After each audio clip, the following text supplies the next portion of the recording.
So 1906లో Muslims అనేవాళ్ళు from INC separate అయిపోయి ముస్లిం league అనేది ఫామ్ చేశారు. ఈ ముస్లిం లీగ్ యొక్క ఫౌండర్ ఎవరు అంటే ఆగా ఖాన్. దీన్ని సపోర్ట్ చేసింది ఎవరు? Supported by Salimullah. ఈ సలీముల్లా ఎవరు అంటే నవాబ్ ఆఫ్ ఢాకా యొక్క రాజు. అప్పట్లో ఢాకాని డక్కా అని పిలిచేవాళ్ళు. ఇది 1906కి సంబంధించిన ఈవెంట్. ప్యారలల్గా 1905లోని ఎప్పుడైతే బెంగాల్ పార్టీషన్ని అనౌన్స్ చేశారో ఇమ్మీడియట్గా మన ఐఎన్సి వాళ్ళు దీన్ని అపోజ్ చేశారు. అపోజ్ చేసి మన వాళ్ళు స్టార్ట్ చేసిన మూమెంట్ ఏంట్రా అంటే స్వదేశీ మూమెంట్.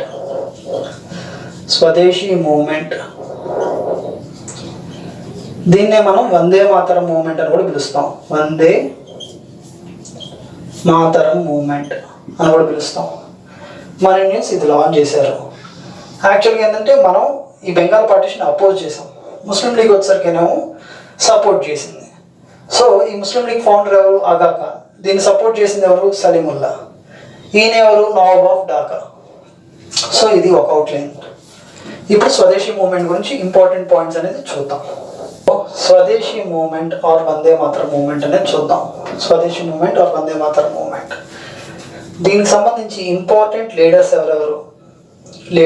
ఎవరెవరు అంటే లాల్ బాల్ పాల్, లాలా లజపత్ రాయ్,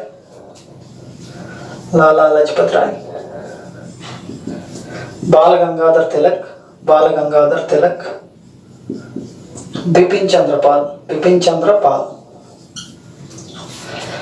అండ్ అరవిందో ఘోష్.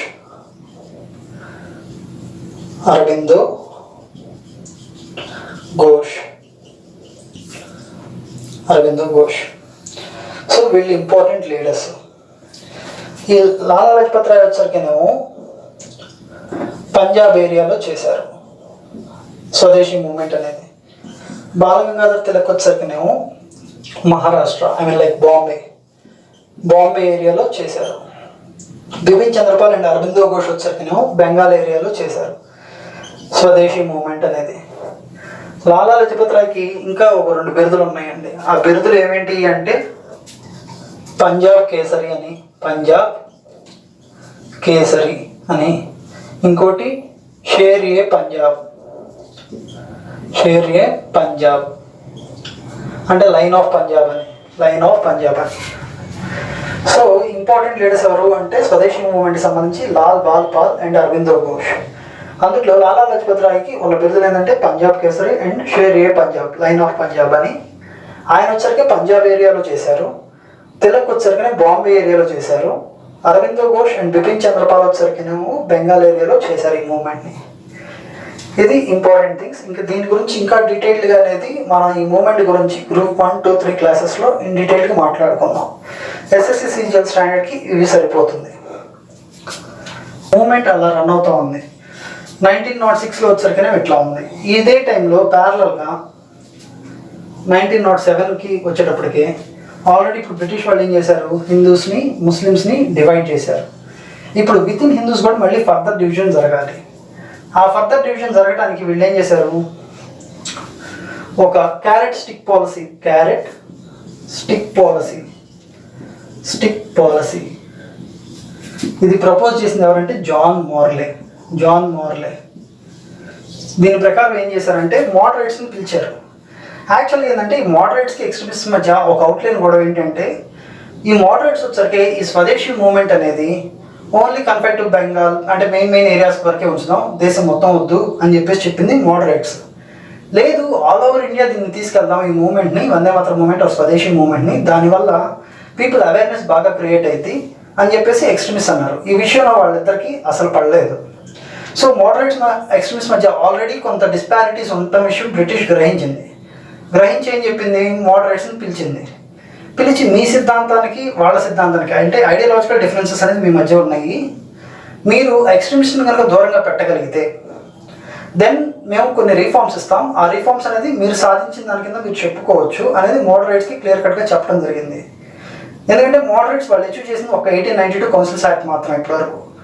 సో వాళ్ళేంటి ఇంకా మనం ఇప్పుడు రేపు ఏమైనా రిఫార్మ్స్ ఇస్తే మనకి ఆ క్రెడిట్ ఇస్తానంటున్నారు అనేది ఉంది కాబట్టి so they got attracted or somehow.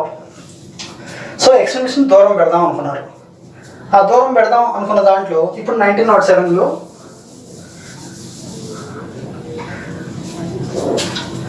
INC meeting అనేది ఎక్కడ జరిగింది అంటే సూరత్.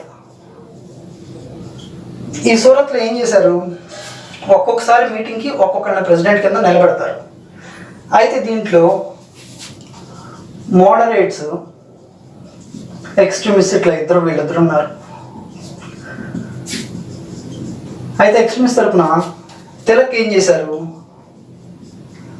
లాలా లజపత్ రాయ్ని ప్రపోజ్ చేశారు ప్రెసిడెంట్ కింద. ఆ సెషన్కి లాలా లజపత్ రాయ్ని సపోర్ట్ చేశారు ప్రెసిడెంట్షిప్కి. అయితే మోడరేట్స్ ఇతనికి అపోజిషన్ కింద ఎవరిని నిలబెట్టారు, మోడరేట్స్ వచ్చరికి మెయిన్ గోపాల్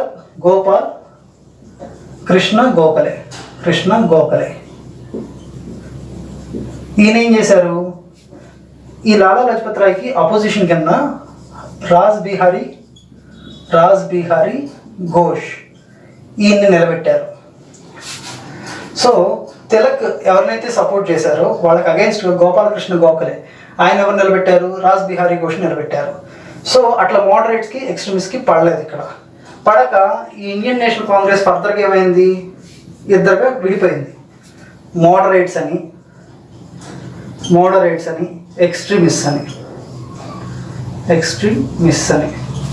ఇదే టైంలో 1907లోనే ముస్లిం లీగ్ వాళ్ళు బ్రిటిష్కి ఒక ప్రపోజల్ ఇచ్చారు. బ్రిటిష్ గవర్నమెంట్కి ఒక పిటిషన్ పెట్టుకున్నారు. ఏమని పెట్టుకున్నారు, మాకు సెపరేట్ ఎలక్టరేట్స్ కావాలి. సెపరేట్ ఎలక్టరేట్స్ అంటే ఏంటంటే ఇప్పుడు ఒక ఏరియా ఉంది, ఆ ఏరియాలో క్యాండిడేట్ ముస్లిమే నిలబడతారు అండ్ ఓటు వేసే వాళ్ళు కూడా ఓన్లీ ముస్లిమ్స్ మాత్రమే ఓటు వేయాలి, మిగిలిన వాళ్ళు ఓటు వేయడానికి లేదు. దాన్ని మనం సెపరేట్ ఎలక్టరేట్స్ అంటాం. సో ముస్లిమ్స్ మాకు సెపరేట్ ఎలక్టరేట్స్ ఇవ్వండి అని చెప్పి బ్రిటిష్ వాళ్ళకి పిటిషన్ పెట్టుకుంది 1907లో. సో దీంతో బ్రిటిష్ వాళ్ళు సక్సెస్ఫుల్గా హిందూస్ ముస్లిమ్స్ మధ్య విడదీశారు. వితిన్ హిందూస్ అంటే వితిన్ ఐఎన్సీలో వితిన్ హిందూస్లో కూడా మోడరేట్స్ ఎక్స్ట్రీమిస్ట్ కింద సక్సెస్ఫుల్గా విడదీశారు.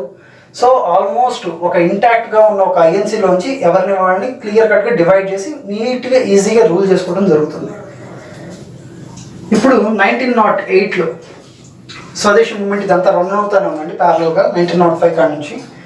అయితే 1908లో ఏం చేశారు, తిలక్ని అరెస్ట్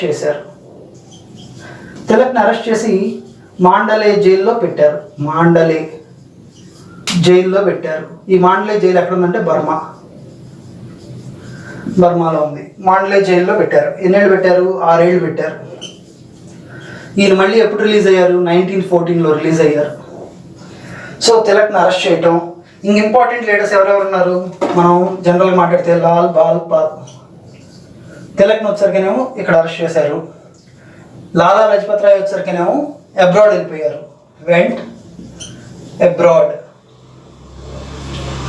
బిపిన్ చంద్రపాల్ అరవిందో ఘోష్ వచ్చరికి పాలిటిక్స్ నుంచి రిటైర్మెంట్ ఇచ్చేశారు.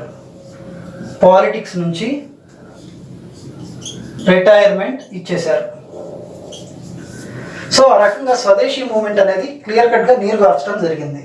ఓ పక్క హిందూస్ ముస్లిమ్స్ని డివైడ్ చేయటం, వితిన్ హిందూస్ అంటే వితిన్ ఐఎన్సీలో మళ్ళీ ఫర్దర్ స్ప్లిట్ రావటం, మోడరేట్స్ అని ఎక్స్ట్రీమిస్ట్ అని. ఈ ఎక్స్ట్రీమిస్ట్ ఎప్పుడైతే విడిపోయారో వెంటనే ఈ ఎక్స్ట్రీమిస్ట్కి సంబంధించిన మెయిన్ లీడర్స్ని టక్టగా అరెస్ట్ చేయటం, కొంతమంది అబ్రాడ్ వెళ్ళిపోవటం. ఇప్పుడు లాలా లజపత్ రాయ్ అయితే అబ్రాడ్ వెళ్ళిపోవటం, బిపిన్ చంద్రపాల్ అరవిందో ఘోష్ వచ్చరికినేమో పాలిటిక్స్ నుంచి రిటైర్మెంట్ తీసుకోవడం జరిగింది. ఆ రకంగా స్వదేశీ మూవ్మెంట్ని డైల్యూట్ చేశారు. ఇప్పుడు డైల్యూట్ చేసిన తర్వాత యాక్చువల్గా మోడరేట్స్కి ప్రామిస్ చేశారు, ఏమని, మేము ఫర్దర్ రిఫార్మ్స్ ఇస్తాము, ఆ రిఫార్మ్స్ తోటి you people will get happy, ఆ రిఫార్మ్స్ సక్సెస్ ఆఫ్ మోడరేట్స్ అని చెప్పుకోండి అని. ఆ రిఫార్మ్సే మనకి నెక్స్ట్ చూద్దాం.